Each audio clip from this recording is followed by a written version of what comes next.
बिस्मिल्लाहिर्रहमानिर्रहीम। बेटा आज का जो हमारा नेक्स्ट लेक्चर है वो है रिवर्सिबल रिएक्शन। आप लोगों ने कल पढ़ा था कि हमारे पास रिवर्सिबल रिएक्शन क्या होता है। उसके बाद आप लोगों ने डिस्कस किया था कि हमारे पास फॉरवर्ड रिएक्शन क्या होते हैं, रिवर्स रिएक्शन क्या होते हैं, ओपन सिस्टम क्या होता है एंड क्लोज सिस्टम क्या होता है। इससे पहले हम लोगों ने रिवर्सिबल रिएक्शन के बारे में पढ़ा था, उससे पहले हम लोगों ने उसके इंट्रोडक्शन के बारे में पढ़ा था। अब जो हमारा नेक्स्ट टॉपिक है उसमें हमने रिवर्सिबल रिएक्शन को कंप्लीट करना है। मैंने कल ही आप लोगों को बेटा पिछले टॉपिक में बताया था कि हमारे पास रिवर्सिबल रिएक्शन का क्वेश्चन आ सकता है विद ग्राफिकल रिप्रेजेंटेशन, कि आप रिवर्सिबल रिएक्शन के बारे में लिखें और ग्राफिकल रिप्रेजेंटेशन दें हमें कि किस तरह से ग्राफ बनाना है, किस तरह से ओपन एंड क्लोज सिस्टम के बारे में लिखना है, किस तरह से उसकी डिकम्पोजिशन एंड कंपोजिशन के बारे में आप लोगों ने बताना होता है। अब फर्स्ट ऑफ ऑल हम रिवर्सिबल रिएक्शन की थोड़ा सा आपको फिर से रिपीट करा देते हैं। आपको पता है कि हमारे पास रिवर्सिबल रिएक्शन क्या होते हैं बेटा, ऐसे रिएक्शन जो रिवर्स हो सकते हैं। हमने पिछले टॉपिक में पढ़ा था कि हमारे पास ऐसे रिएक्शन जो रिवर्स हो सकते हैं। आप लोगों के पास फर्स्ट रिएक्शन क्या आ रहा है कि हमारे पास हाइड्रोजन होती है, फिर आयोडीन होती है, ये आपस में रिएक्शन करके क्या बनाती होती है बेटा, हाइड्रोजन आयोडाइड बनाती होती है। अब सब लोगों को इस चीज का आइडिया है कि हमारे पास जो हाइड्रोजन होती है वो एक कलरलेस गैस होती है, बट अगर हम आयोडीन की बात करते हैं तो आयोडीन हमारे पास बेटा क्या होती है, पर्पल कलर देती होती है। ये हमारे पास हाइड्रोजन जो होती है बेटा ये कलरलेस गैस होती है। आयोडीन हमें कौन सा कलर देती है, ये हमें पर्पल कलर देती होती है। जब हमारे पास ये चीज ओपन सिस्टम में होती है तो हमारे पास क्या होता है कि हाइड्रोजन आयोडाइड बनता है, देन हमारे पास क्या होते हैं, ये रिएक्शन कंप्लीट हो जाता है और इसको हम सिंगल एरो से रिप्रेजेंट करते हैं। इस चीज का आपको आइडिया होगा।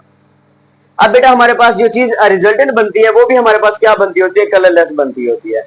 अब देखिए यहाँ पे हमारे पास सिंगल एरो तो है नहीं, हमारे पास यहाँ पे डबल एरो है। इट मींस कि हमारे पास ये रिवर्सिबल रिएक्शन है, इरिवर्सिबल रिएक्शन नहीं है। ठीक है ना, इसको हम रिवर्सिबल रिएक्शन का नाम देंगे कि हमारे पास जो चीज बनी है कलरलेस है। फिर अगेन आप लोगों के पास क्या होगी बेटा, जो हाइड्रोजन आयोडाइड है ये ब्रेक डाउन होगी, ब्रेक डाउन हो गया अगेन हमारे पास क्या बना देगी, हाइड्रोजन बना देगी और आयोडीन बना देगी, जो कि हमारे पास आयोडीन क्या होती है, एक कलर वाली गैस होती है जिसको हम नाम देते हैं कि इसका कलर क्या होता है, पर्पल कलर होता है। उसके बाद अगर हम इसी रिएक्शन को अगर ओपन सिस्टम में कराते हैं, आपको पता है कि जो रिवर्सिबल रिएक्शन होता है वो हमारे पास क्लोज सिस्टम में होता है और जो इरिवर्सिबल रिएक्शन होता है वो हमारे पास ओपन सिस्टम में होता है। अगर इसी रिएक्शन को हम इरिवर्सिबल रिएक्शन में कराते हैं तो हमारे पास बेटा क्या होगा कि गैसेस जो होती है वो स्कैप हो जाती है, फिर ये रिएक्शन हमारे पास रिवर्स डायरेक्शन में नहीं आता होता। सिर्फ रिवर्सिबल रिएक्शन ही होता है जो हमारे पास क्या होता है बेटा, फॉरवर्ड भी जाता होता है और रिवर्स भी जाता होता है। बट जो हमारे पास क्या होता है बेटा, इरिवर्सिबल रिएक्शन होता है वो सिर्फ फॉरवर्ड डायरेक्शन में जाता है, रिवर्स डायरेक्शन में वो नहीं जाता होता। नेक्स्ट अगर हम देखें, हमारे पास यहाँ पे आपके पास कोनिकल फ्लास्क बने हुए हैं, ठीक है ना, इसमें आप लोगों को दिखाया गया कि हमारे पास क्या है बेटा, कैल्शियम कार्बोनेट है। अब कैल्शियम कार्बोनेट का यहाँ पे बेटा रिएक्शन हो रहा है, कैल्शियम कार्बोनेट को हमने यहाँ पे क्या किया है बेटा, हीट प्रोवाइड किया। जैसे हम हीट प्रोवाइड करेंगे कैल्शियम कार्बोनेट क्या होगी, यहाँ से ब्रेक डाउन होगी, यहाँ से ब्रेक डाउन होगी बेटा हमारे पास वो हमें कौन सी चीज देगी, वो हमें कैल्शियम ऑक्साइड देगी और कार्बन डाइऑक्साइड देगी, ठीक है ना, ब्रेक डाउन हो जाएगी। अब आप लोगों के पास अगर ये चीज क्या हो रही है बेटा, हमारे पास ओपन सिस्टम में हो रही है, ये हमारे पास रिएक्शन इरिवर्सिबल हो रहा है, तो ये जो गैस होगी ये स्कैप आउट हो जाएगी और हमें रिजल्टेंट कौन सी चीज मिल जाएगी, कैल्शियम ऑक्साइड मिल जाएगी, जो कि सॉलिड फॉर्म में होती है। आप लोगों को इस चीज का आइडिया है।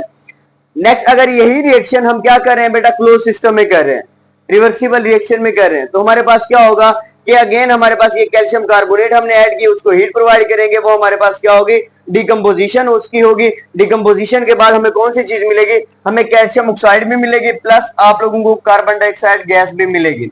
बट हमारे पास क्या होगा कि रिएक्शन फॉरवर्ड की तरफ गया था, अब ये अगेन हमारे पास रिवर्स डायरेक्शन में भी प्रोसीड होगा। जब ये रिएक्शन हमारे पास रिवर्स डायरेक्शन में प्रोसीड होगा तो रिजल्टेंट हमारे पास क्या बन जाएगा, रिजल्टेंट हमारे पास अगेन कैल्शियम कार्बोनेट बन जाएगा, जो कि हमारे पास क्या होगा, अगेन डिकम्पोज होगी, calcium oxide and carbon dioxide gas बनाएगा। ये रिएक्शन अगेन एंड अगेन आप लोगों के पास क्या होता रहेगा बेटा, रिपीट होता रहेगा। अब रिपीट होने की रीजन मैंने आपको बता दिया, क्योंकि आप लोगों ने इसको क्लोज सिस्टम में परफॉर्म किया है, इसको क्लोज सिस्टम में आप लोग परफॉर्म कर रहे हैं। कोई भी चीज, कोई भी अगर पानी है, आप वाटर है उसको बॉयल कर रहे हैं, अगर वाटर को आप बॉयल कर रहे हैं तो उसको अगर आपने वहां पे ढांपा हुआ है तो हमारे पास क्या होगा, वेपरेशन का प्रोसेस होगा, वेपरेशन के साथ अगेन कंडेंसेशन का प्रोसेस होगा। तो दोनों प्रोसेस आपके पास, आपको पता है कि साइमल्टेनियसली चलते होते हैं। ठीक हो गया, तो हमारे पास वेपरेशन होती है, फिर कंडेंसेशन होती है, फिर वेपरेशन होती है, फिर कंडेंसेशन होती है। तो सेम हमारे पास क्या होगी कि ये आप लोगों के पास डिकम्पोज होगा, फिर कंपोज हो जाएगा, डिकम्पोजिशन होगी, फिर कम्बिनेशन हो जाएगी। कंपोजिशन हो जाएगी। तो यही बात है कि हमारे पास क्या हो गया कि क्लोज सिस्टम में आप हमेशा रिवर्सिबल रिएक्शन को ऑब्टेन कर सकते हैं, बट ओपन सिस्टम में आप हमेशा इरिवर्सिबल रिएक्शन को ऑब्टेन कर सकते हैं। रिवर्सिबल रिएक्शन को ऑब्टेन इसलिए नहीं कर सकते कि ओपन सिस्टम में गैसेस बाहर निकल जाती है। आप लोगों को यहाँ पे क्लियर नजर आ रहा है कि हमने कैल्शियम कार्बोनेट को हीट किया, हीट करने के नतीजे में हमारे पास क्या होगा, कार्बन डाइऑक्साइड गैस यहाँ से रिलीज हो गया और कैल्शियम ऑक्साइड बच गई है। अभी अगेन कैल्शियम कार्बोनेट नहीं बना सकती। क्यों नहीं बना सकती? क्योंकि इसके साथ कार्बन डाइऑक्साइड गैस नहीं है। अगर तो इसके साथ कार्बन डाइऑक्साइड गैस होता तो ये अगेन रिएक्शन कर लेती। अब हमारे पास कार्बन डाइऑक्साइड गैस है ही नहीं, तो ये रिएक्शन नहीं करेगी। इस मींस कि ये हमारे पास रिएक्शन जो है वो हमारे पास कौन सा है, इरिवर्सिबल रिएक्शन है। होप सो आप लोगों को यहां तक क्लियर हो गया होगा। नेक्स्ट अगर हम मूव करते हैं तो हमारे पास क्या होता है बेटा, डायनामिक इक्विलिब्रियम आती है, सॉरी केमिकल इक्विलिब्रियम स्टेट आती होती है। अब केमिकल इक्विलिब्रियम स्टेट आप लोगों से पूछा जा सकता है क्या होती है बेटा, when the rate of forward and reverse reaction are equal, when the rate of forward and reverse reaction are equal and also the reaction mixture is constant, कि हमारे पास इन दोनों का जो रिएक्शन मिक्सचर होता है फॉरवर्ड एंड रिवर्स का वो constant होता है। फॉर एग्जांपल आप लोगों के पास बेटा क्या होता है, रिएक्शन लिख लेते हैं, हाइड्रोजन है बेटा आप लोगों के पास, प्लस आप लोगों के पास आयोडीन है, ये आपस में रिएक्शन करती है तो हमारे पास हाइड्रोजन आयोडाइड बनाती है, ऊपर रिएक्शन लिख दिया गया है। अब देखिए हमारे पास क्या होगा कि फर्स्टली तो ये रिएक्शन स्पीड अप होगा क्योंकि इसमें अमाउंट ज्यादा है।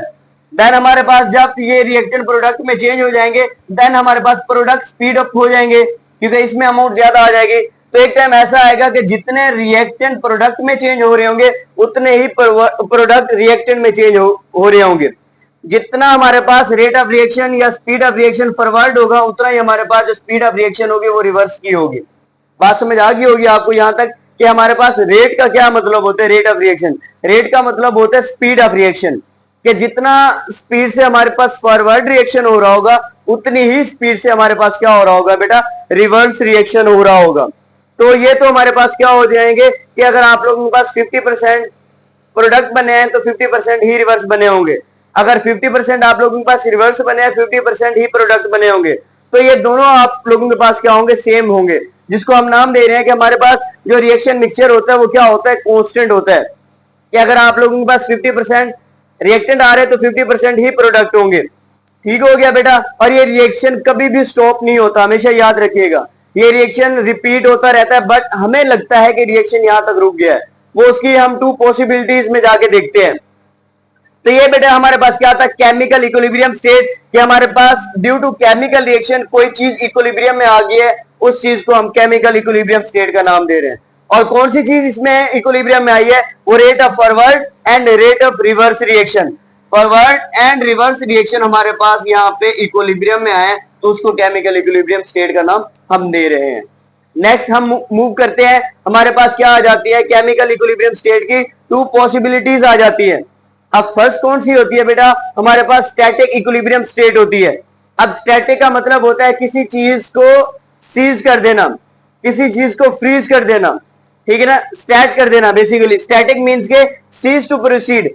आप लोगों के पास यहाँ पे स्टैटिक का मतलब इसलिए वर्ड यूज हुआ है कि आप लोगों के पास जो रिएक्शन होता है वो हमारे पास क्या हो जाता है, हमें लगता है कि वो कंप्लीट हो चुका है और रिएक्शन सीज हो चुका है, स्टॉप हो चुका है, बट इन रियलिटी जो रिवर्सिबल रिएक्शन होता है वो कभी स्टॉप नहीं होता, वो forward to reverse, reverse to forward direction में जाता होता है। सिंपल सी बात है, आप लोगों के पास कोई भी चीज है जो इतनी स्पीड से चल रही है। फॉर एग्जाम्पल कभी कभी आप देखते होंगे अगर पंखे की स्पीड है वो बहुत ज्यादा स्पीड से चल रहा है तो आपको लगता है कि वो पंखे के जो हमारे पास पर होते हैं वो रुक चुके हैं। ठीक हो गया।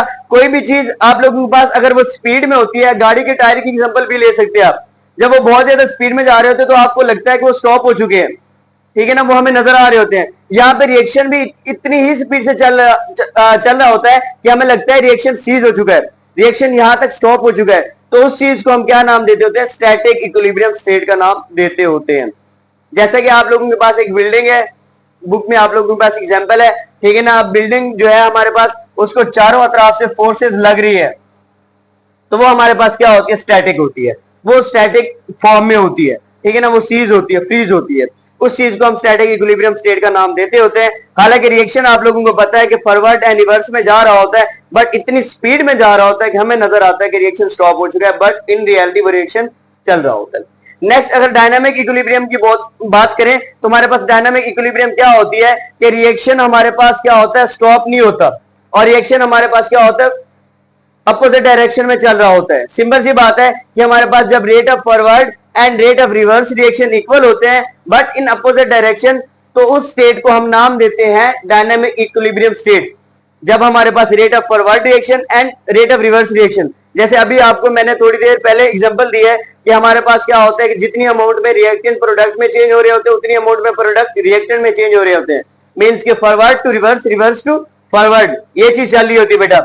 आप लोगों के पास यहाँ पे रिएक्शन होता है, उसमें अगर हम रिवर्सिबल की बात कर रहे हैं तो हमारे पास फॉरवर्ड टू रिवर्स दोनों आप लोगों के पास इक्वल आ गए, बट हमारे पास क्या है, दोनों ही अपोजिट डायरेक्शन में है।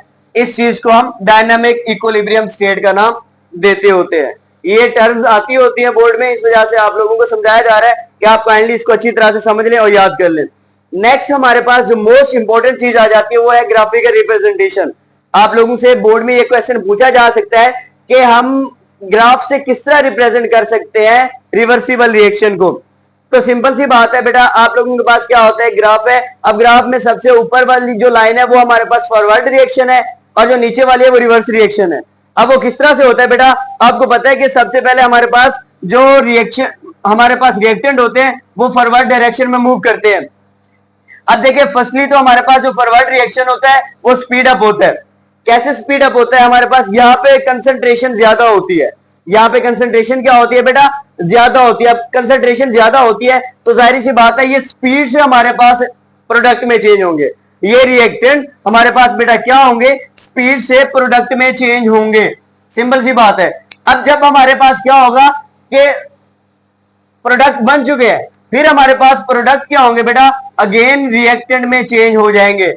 जब हमारे पास प्रोडक्ट बन जाएंगे तो प्रोडक्ट की कंसंट्रेशन ज्यादा हो जाएगी और रिएक्टेंट की कम हो जाएगी। अगेन हमारे पास जो प्रोडक्ट होंगे वो फिर स्पीड से हमारे पास रिएक्टेंट में चेंज होंगे।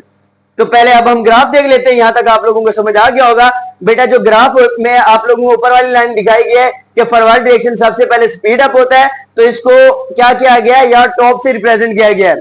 तो ये सबसे पहले हमारे पास स्पीड अप होता है, स्पीड अप होते होते ऐसा ऐसा ये हमारे पास स्लो डाउन हो जाता है। देन हमारे पास प्रोडक्ट बन जाते हैं।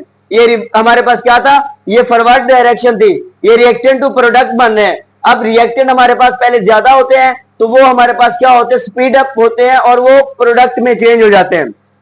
बट देन हमारे पास क्या होता है, देन हमारे पास जब रिवर्स रिएक्शन हमारे पास प्रोसीड होता है, उसमें प्रोडक्ट जो होते हैं वो पहले हमारे पास लिटिल अमाउंट में होते हैं, क्योंकि हमारे पास क्या होते हैं, ये जो रिएक्टेंट है ये प्रोडक्ट में चेंज हो रहे होते हैं। देन जब हमारे पास क्या होते हैं, ये थोड़ी अमाउंट में होते हैं, तो ये हमारे पास अगेन चेंज होना स्टार्ट हो जाते हैं रिएक्टेंट में। तो ये हमारे पास पहले जो होता है वो क्या होता है, रिवर्स रिएक्शन स्लो डाउन होता है। क्यों, क्योंकि अभी लिटिल अमाउंट ही हमारे पास चेंज हुई होती है रिएक्टेंट की प्रोडक्ट में, कि रिएक्शन रिवर्स होना स्टार्ट हो जाता है। जब रिएक्शन रिवर्स होना स्टार्ट हो जाता है कि हमारे पास लिटिल अमाउंट जो होती है किसकी, वो प्रोडक्ट की, वो चेंज होना स्टार्ट हो जाती है रिएक्टेंट में, तो हमारे पास फर्स्टली जो रिवर्स रिएक्शन होता है वो स्लो डाउन होता है, फिर वो हमारे पास क्या हो जाता है, स्पीड अप हो जाता है, और एट द एंड हमारे पास यहाँ पे क्या हो जाती है, इक्विलिब्रियम स्टैब्लिश हो जाती है। आप लोगों के पास अगेन मैं थोड़ा सा बता देता हूं बेटा। First of all forward reaction speed up होता है क्योंकि कंसंट्रेशन ज्यादा होती है। देन हमारे पास थोड़ी अमाउंट में अभी रिएक्टेंट प्रोडक्ट में चेंज हुए होते हैं। देन हमारे पास क्या होते हैं, जो प्रोडक्ट होते हैं वो रिएक्टेंट में चेंज होना स्टार्ट हो जाते हैं। प्रोडक्ट हमारे पास रिएक्टेंट में चेंज होना स्टार्ट हो गए, कंसंट्रेशन ज्यादा होगी तो रिएक्शन स्पीड अप हो गया। देन हमारे पास रेट ऑफ, एक स्टेट ऐसी आती है कि rate of forward reaction and rate of reverse reaction क्या हो जाते हैं, इक्वल हो जाते हैं। तो बेसिक ये हमारे पास ग्राफ का कॉन्सेप्ट था जिसमें आपको ये चीजें बताई गई हैं। अब बोर्ड में आप लोगों के पास ये इंपॉर्टेंट क्वेश्चन है, तो इस वजह से आप लोगों को बहुत ज्यादा और अच्छी तरह से समझाया गया है कि आपको ये क्वेश्चन कई फॉर्म में दिया जा सकता है। तो इस क्वेश्चन के रिलेटेड कोई भी क्वेश्चन है तो आप काइंडली कमेंट सेक्शन में पूछ सकते हैं। Thank you.